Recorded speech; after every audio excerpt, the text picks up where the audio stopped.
a 36-hour non-stop flight Yeah, 18 by a into two. small pack of B-2s. A lot of other aircraft were also involved, we know that. But let's talk about the B-2 flight itself. They took off from Missouri. 36 hours later, they landed back without once landing. Yeah. They delivered their bombs 18 hours later over Iran Yeah. and then came back. How was this possible? Because the Department of Defense says at no point of time on this 36-hour journey was there any reason to believe that they were either detected or reacted to. Well, they weren't detected, because if they were, then they'd be in some serious Yeah. trouble. It's one of the most unbelievable missions, one of the most historic long-range strike missions.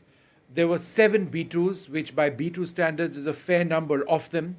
There was deception in the very beginning. There was a sense that some of them were flying west across the Pacific. In fact, they weren't. And even if a few planes were positioned in one area, they were not going to be flying the Pacific route. That was Of the course, big distraction.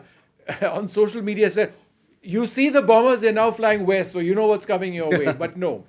They flew them east across the Atlantic. There were 125 aircraft in total involved. Refuelers were involved at every stage.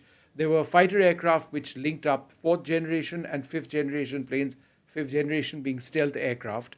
And then after an 18-hour flight one way, right, shortly before they struck their targets, which was primarily Fordo, using a remarkable weapon which we'll talk about called the GBU-57, 30,000-pound weapon. Monster. Yeah. Before that took place, there were several land attack cruise missiles launched from American submarines and possibly destroyers as well. Possibly in the Persian Gulf. Submarines, they don't tell us a location. That could be as far out. The American as media says it was Mediterranean. one submarine called the USS Georgia. So again, location, I'm not sure if that would be Persian Gulf, could be Yeah. the Mediterranean, could be the North Indian Ocean as well. But this is what I found interesting.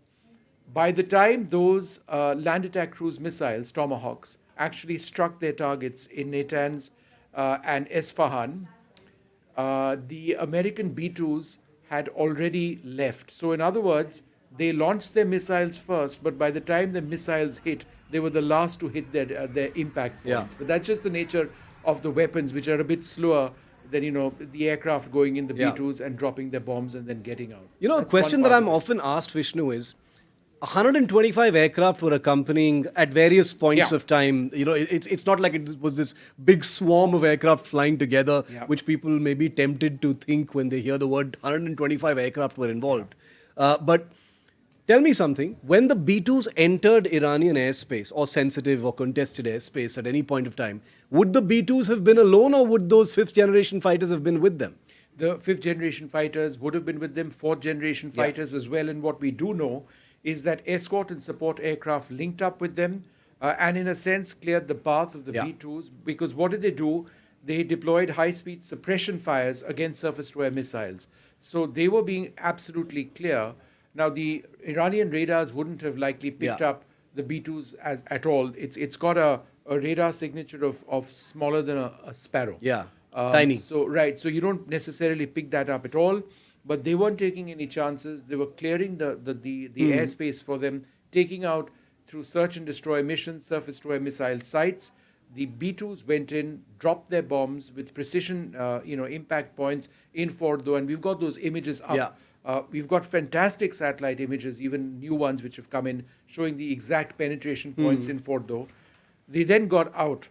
And obviously, they were accompanied by, I would suggest, F-22s and F-35s. This is the primary role, or one of the primary roles. So those are the ones firing F-22. anti-radiation missiles, high-speed anti-radiation No, I missiles. think those would be I think those would be F-16 and perhaps even carrier-borne FA-18 Growler.